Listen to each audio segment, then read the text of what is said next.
galera, tudo bem com vocês? Aqui é o professor Diogo Xavier, o DX_Prof. E é o seguinte, vamos falar sobre figuras de linguagem, que é um recurso estilístico utilizado tanto na literatura, quanto na propaganda, no jornalismo e em vários outros meios. Antes de entrar de fato, de aprofundar as figuras de linguagem, precisamos saber um conceito básico em relação à língua portuguesa, que é polissemia.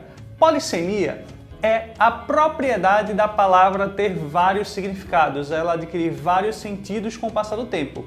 Então, a princípio, uma palavra surge com um determinado significado, que é seu significado original, significado inicial.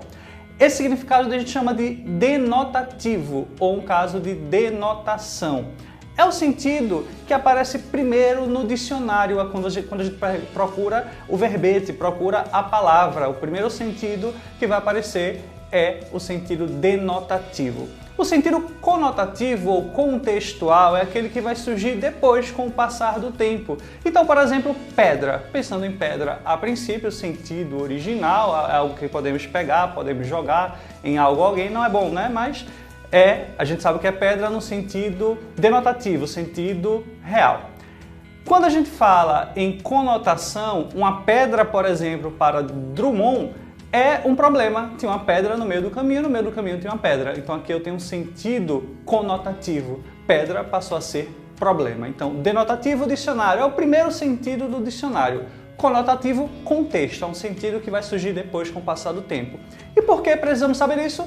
Porque as figuras de linguagem quase sempre exploram a conotação da palavra, exploram a propriedade da palavra passar a ter vários significados. Agora podemos falar sobre a figura ou as figuras de linguagem em si. Podemos dividir em 4 tipos de figuras para facilitar o entendimento. Então, a divisão mais didática. A figura de som, para começar, é aquela figura que explora efeitos sonoros, né? Como, por exemplo, a poesia, já que não acompanha a música ali, como é uma canção, ela acompanha a música e a própria música vai dar a sonoridade, o ritmo. Uma poesia não tem muito isso, então ela pode explorar, por exemplo, esses efeitos das figuras de som para provocar algo que na leitura vai soar, né, da forma que o poeta ou o autor está tentando fazer. Então, por exemplo, tem um poema de Cruz e Souza, cujo verso, um dos versos seria vozes veladas, veludosas vozes. O V e o Z se repetem com certa frequência. Essa repetição das consoantes V e Z, que são consoantes que quando falamos, pronunciamos, elas saem de forma macia, suave por nossa boca, a gente tem um efeito também da ideia da palavra que ele usou, que é o veludo. O veludo é algo suave ao toque. Então, a gente teve aqui esse vozes veladas, veludosas vozes. O V e o Z em repetição, temos uma aliteração. A aliteração é a repetição de sons de consoantes, sons consonantais próximos um do outro. Ainda nas figuras de som, temos a paronomásia ou paranomásia. As duas formas são corretas.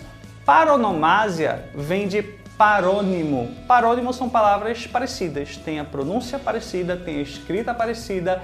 E aí quando um autor, por exemplo, faz um joguinho de palavras que tem uma sonoridade parecida, ele gera um tipo de trocadilho. Esse trocadilho é a paronomásia. Por exemplo, tem um poema de Bandeira que fala a onda, ande anda. Eita, já gerou um trava-língua, tá vendo? Então, aonde anda a onda? Essas repetições de palavras parecidas é a paronomásia para gerar um efeito, pode ser trava-língua ou pode ser um efeito estilístico, dependendo do texto em que estamos, tá? Temos também a figura ou as figuras de pensamento. Figuras de pensamento vão explorar alguns sentidos, alguns significados que precisamos buscar o contexto. Lembram da conotação? Precisamos buscar o contexto para poder entender os significados que são ali colocados. Por exemplo, temos a antítese e o paradoxo. Eles têm semelhança porque utilizam palavras ou expressões de sentido oposto, contrário.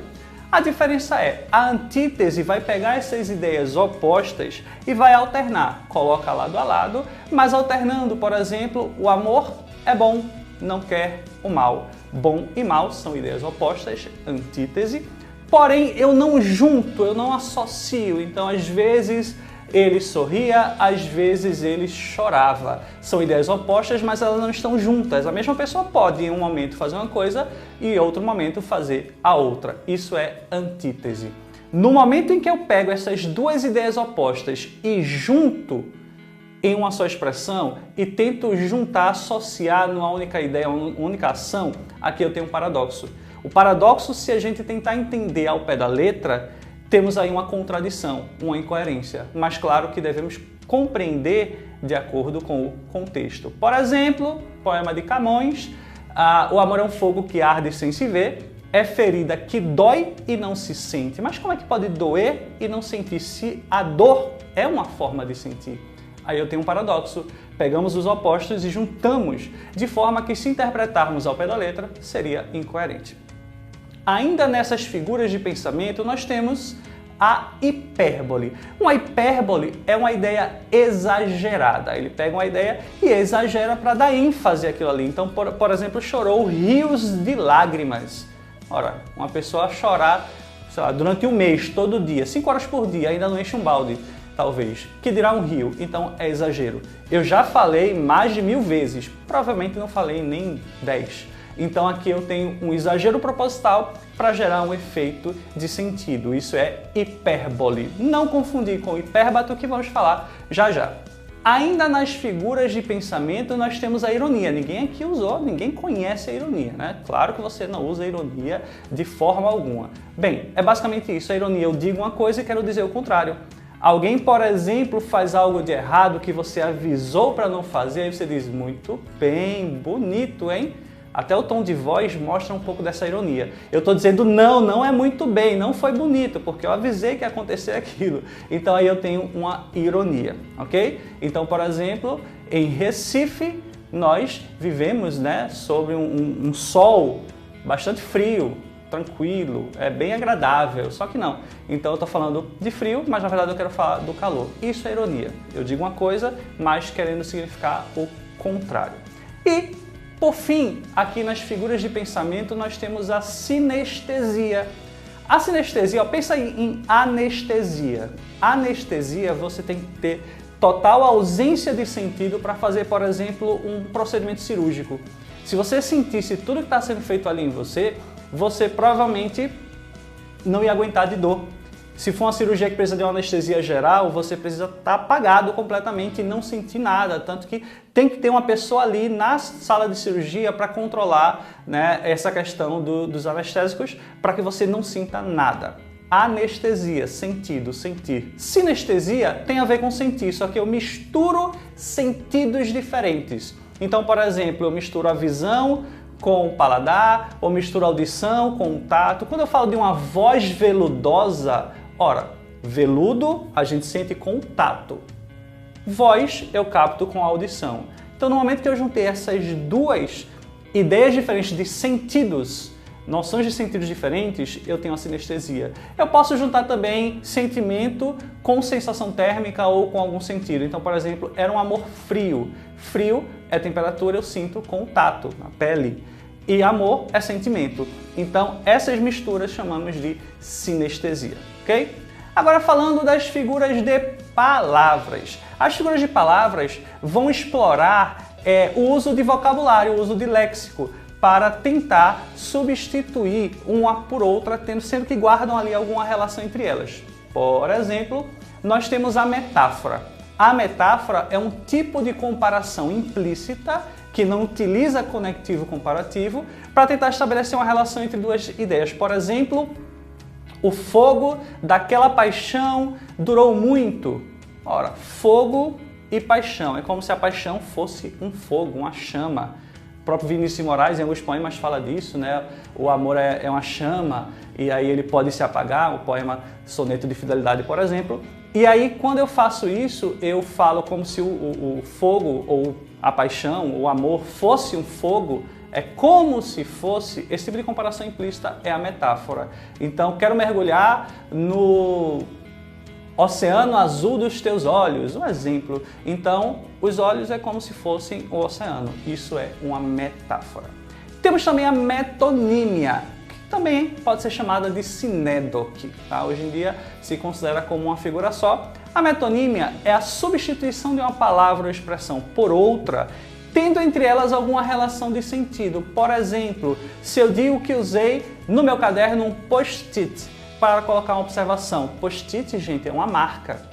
Eu estou falando daquela notinha, né, com um adesivozinho que eu arranco, coloco uma observação e colo em algum lugar. Aquilo ali, né, chamamos de post-it, que na verdade é uma marca. Ou comprou o Bombril. Bombril é uma marca específica de uma palha de aço ou lã de aço, utilizada, por exemplo, para limpar panelas. A própria marca fala que tem 1001 utilidades, mas quando eu falo de Bombril, geralmente eu estou falando do produto e não da marca. Isso pode acontecer, por exemplo, para falar de uma parte, para me referir ao todo. Precisa de um teto para morar. Falei de uma parte da construção, mas me referindo a ela toda. Ou, por exemplo, ele tinha 100 cabeças de gado. Não é só a cabeça, né? Tinha o gado, tinha o boi completo. Porém, aí eu estou falando de uma parte, para me referir ao todo, eu tenho também um exemplo de metonímia. Ok? E por fim, nós temos as figuras de construção, que também podem ser consideradas ou chamadas de figuras de sintaxe. Tá? Figuras de construção ou figuras de sintaxe vão explorar a estruturação da oração, a estruturação da frase. Então, por exemplo, o hipérbato. O hipérbato, ele vai fazer uma inversão na ordem da frase. Quem já assistiu Star Wars e conhece aí o mestre Yoda, sabe que ele fala de uma forma meio enigmática. Ele inverte a ordem das palavras na frase de uma forma a ficar um pouco estranho. Isso é um hipérbato. Temos também o hino nacional brasileiro, que é extremamente invertido, para dar um ar de estilo e rebuscamento. Então, por exemplo, ouviram do Ipiranga as margens plácidas de um povo heróico, o brado retumbante. Eu nunca entendi isso só ouvindo a letra, a música ou, né, lendo a letra na ordem que está. Mas se a gente rearranjar os termos naquela oração, naquele período, podemos entender um pouco mais, que na verdade está dizendo que as margens plácidas ou calmas, né, do Ipiranga ouviram o brado retumbante, o grito de um povo heróico. Então, quando a gente bota na ordem direta novamente, fica um pouco mais fácil de entender.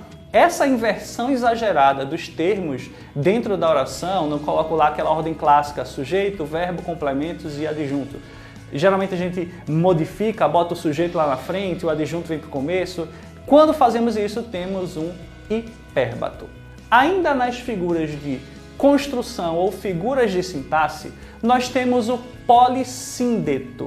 Quem já estudou, quem lembra aí das orações coordenadas, nós temos as orações coordenadas sindéticas e assindéticas. Sindéticas são introduzidas por conjunção. Assindéticas não são introduzidas por conjunção. Então, quando eu falo do polissíndeto, eu estou utilizando de forma repetida a mesma conjunção. Então, por exemplo, e saiu, e correu, e brincou, e gritou. Esse i repetido várias vezes, essa conjunção aí aditiva várias vezes é um polissíndeto. Ou, por exemplo, no poema de Drummond, E Agora José, tem um trecho que ele fala: se você gritasse, se você gemesse, se você dançasse, a valsa vienense, esse se várias vezes, se é uma conjunção adverbial condicional. Essa repetição da conjunção, temos aí um polissíndeto. Acontece também o assíndeto, que é quando se espera o uso de uma determinada conjunção, mas ela não é colocada. Então, por exemplo, estudei o mês todo para aquela prova, não acertei nada. Não vai acontecer com ninguém aí. Você está assistindo aqui, né, uma dica essencial, então você está bem preparado. Mas quando eu digo estudei o mês inteiro, não acertei nada na prova, existe uma contradição. Espera-se que você use uma conjunção adversativa. Estudei o mês inteiro, mas, porém, contudo, entretanto, não acertei nada. Então aqui eu tenho o uso da conjunção. Mas quando eu não coloco essa conjunção, embora ela seja muito esperada, eu tenho o assíndeto, que é a figura, esse tipo de figura de linguagem, que é a figura de construção ou sintaxe, que ela brinca ali com a estruturação do período, ok? Então temos esses 4 tipos de figuras de linguagem, são importantes para você. O Enem costuma cobrar de uma forma esporádica, mas é importante que você conheça. Outras provas cobram de forma mais frequente e explícita o conhecimento desse assunto. Então é isso, continue acompanhando as dicas e até a próxima.